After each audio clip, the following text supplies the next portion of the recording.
Warahmatullahi wabarakatuh. Jadi hari ini kita sudah memasuki tentang gametogenesis. Nah, gametogenesis itu berasal dari dua kata. Yang pertama gamet, yang artinya sel kelamin, dan genesis yang artinya pembentukan. Jadi gametogenesis yaitu proses pembentukan sel kelamin. Nah, dibagi menjadi dua golongan. Yang pertama untuk tumbuhan.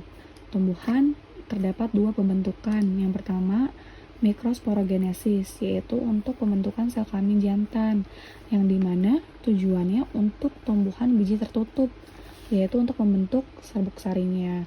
Lalu yang kedua, megasporogenesis, yaitu untuk pembentukan sel kelamin betina, yang dimana tujuannya untuk pembentukan sel telur atau ovum, dan juga pembentukan inti kandung lembaga sekunder.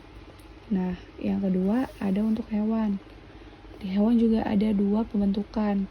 Yang pertama spermatogenesis, yaitu pembentukan sel kelamin jantan dan pembentukan sperma. Yang kedua ada oogenesis, yaitu pembentukan sel kelamin betina. Nah, di sini kita lihat nih pembeda antara spermatogenesis sama oogenesis itu ada di mana aja. Yang pertama berdasarkan tempatnya. Kalau spermatogenesis tempatnya di testis atau tubulus seminiferus. Nah, tubulus seminiferus ini tempat yang khusus memproduksi sel kelamin jantan atau sperma. Kalau misalnya oogenesis, tempatnya ada di ovarium atau di indung telur. Lalu yang kedua, hasilnya. Kalau spermatogenesis menghasilkan 4 sperma yang fungsional, sedangkan oogenesis hanya menghasilkan 1 buah ovum yang fungsional. Sekarang kita masuk ke tahapan-tahapan spermatogenesis yang dimulai dari sel induk, yaitu spermatogonium yang memiliki kromosom diploid atau 2N. Lihat ya di gambar. Lalu spermatogonium ini akan mengalami pembelahan tahap pertama atau mitosis sehingga didapatkan hasil yaitu spermatosit primer. Nah, spermatosit primer ini memiliki kromosomnya juga 2N. Kenapa? Karena secara mitosis, di mana mitosis pasti menghasilkan jumlah kromosom anakan yang sama dengan induknya, yaitu jadi masih 2N. Nah, setelah spermatosit primer, dia masuk ke tahap meiosis 1.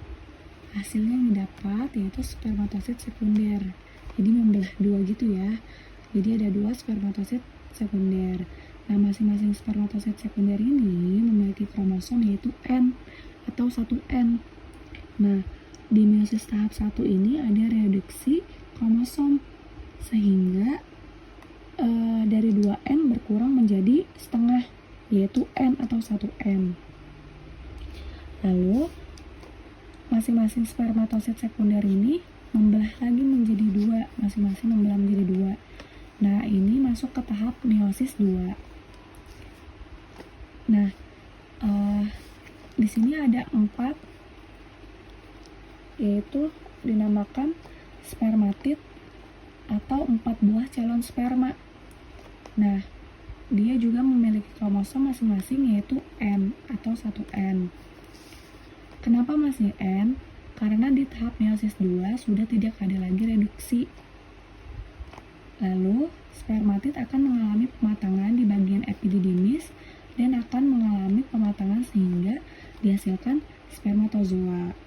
Nah, spermatozoa ini masing-masing kromosomnya juga N atau 1N.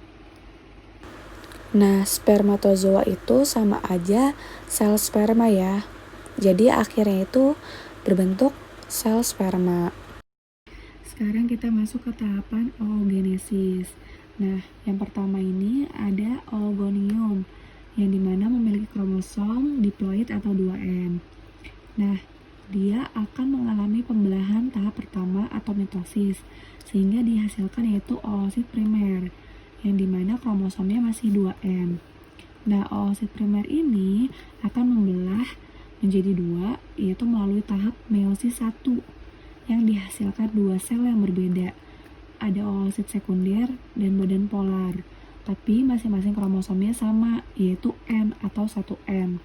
Nah, oosit sekunder ini bisa berkembang, sementara badan polar akan mengalami proses peluruhan atau degenerasi kemunduran, jadi tidak berkembang. Nah, tapi walaupun badan polar mengalami degenerasi kemunduran, dia masih bisa mengalami fase meiosis 2. Nah, oosit sama badan polar masuk ke meiosis 2, tahap meiosis 2. Kalau oosit sekunder, dia membelah, ada yang besar dan ada yang kecil. Kalau badan polar membelah, dua-duanya kecil. Nah, di oosit sekunder ini, yang besar ini yang paling kiri, lihat di gambar, itu namanya ootit, atau kromosomnya itu N. Karena kan tadi di atasnya kan oosit sekundernya hasilnya juga kromosomnya N kan. Nah, yang 3 itu, yang kecil-kecil itu, dia kan tadi kan degenerasi, dia tuh nggak aktif. Nah, itu namanya badan polar. Dia masih berbentuk badan polar.